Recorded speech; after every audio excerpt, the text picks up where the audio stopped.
ನಮಸ್ಕಾರ ಫ್ರೆಂಡ್ಸ್. ಕೆಲವರು ಹೇಳುತ್ತಾರೆ ಅವರಿಗೆ ಜನರ ಸುತ್ತಲೂ ಬಣ್ಣದ ಬೆಳಕು ಕಾಣಿಸುತ್ತದೆ ಅಂತ. ಆ ಬೆಳಕನ್ನು ಎನರ್ಜಿ ಔರಾ ಅಂತ ಕರೀತಾರೆ. ಆಧ್ಯಾತ್ಮಿಕ ನಂಬಿಕೆಗಳ ಪ್ರಕಾರ ಪ್ರತಿ ವ್ಯಕ್ತಿಯ ದೇಹದ ಸುತ್ತಲೂ ಒಂದು ಶಕ್ತಿಯ ವಲಯ ಇರುತ್ತದೆ. ಆ ಬಣ್ಣ ಅವರ ಭಾವನೆ, ಮನಸ್ಥಿತಿ ಮತ್ತು ಆರೋಗ್ಯವನ್ನು ತೋರಿಸುತ್ತದೆ ಅಂತ ಹೇಳುತ್ತಾರೆ. ಆದರೆ ವಿಜ್ಞಾನದ ಪ್ರಕಾರ ಕೆಲವು ಜನರು ಸಿನೆಸ್ಥಿಸಿಯಾ ಎನ್ನುವ ವಿಶೇಷ ಮೆದುಳಿನ ಸ್ಥಿತಿಯನ್ನು ಹೊಂದಿರುತ್ತಾರೆ. ಇದರಲ್ಲಿ ಒಬ್ಬ ವ್ಯಕ್ತಿ ಒಂದು ಸಂವೇದನೆಯನ್ನು ಮತ್ತೊಂದು ರೀತಿಯಲ್ಲಿ ಅನುಭವಿಸುತ್ತಾರೆ. ಉದಾಹರಣೆಗೆ, ಒಂದು ಧ್ವನಿಯನ್ನು ಬಣ್ಣದ ರೂಪದಲ್ಲಿ ಕಾಣಬಹುದು. ಇದಕ್ಕೆ ಕಾರಣ ಕಣ್ಣು ಮತ್ತು ಮೆದುಳಿನ ದೃಷ್ಟಿ ಪ್ರಕ್ರಿಯೆಯಲ್ಲಿ ಉಂಟಾಗುವ ಆಪ್ಟಿಕಲ್ ಇಫೆಕ್ಟ್ಸ್.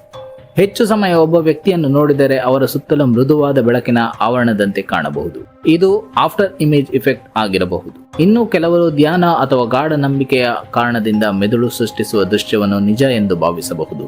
ಆದರೆ ಮಾನವನ ಮೆದುಳು ಅತಿ ಶಕ್ತಿಶಾಲಿ. ಅದು ಕೆಲವೊಮ್ಮೆ ನಮ್ಮ ಕಣ್ಣಿಗಿಂತ ಹೆಚ್ಚು ಚಿತ್ರಗಳನ್ನು ಸೃಷ್ಟಿಸಬಹುದು. ಫ್ರೆಂಡ್ಸ್, ಎನರ್ಜಿ ಔರಾ ನಿಜ ಇರಬಹುದಾ? ನಿಮ್ಮ ಅಭಿಪ್ರಾಯಗಳನ್ನು ಕಮೆಂಟ್ ಮೂಲಕ ತಿಳಿಸಿ. ಇನ್ನಷ್ಟು ವಿಜ್ಞಾನ ಮಾಹಿತಿಗಳಿಗೆ ಸಬ್ಸ್ಕ್ರೈಬ್ ಮಾಡಿ.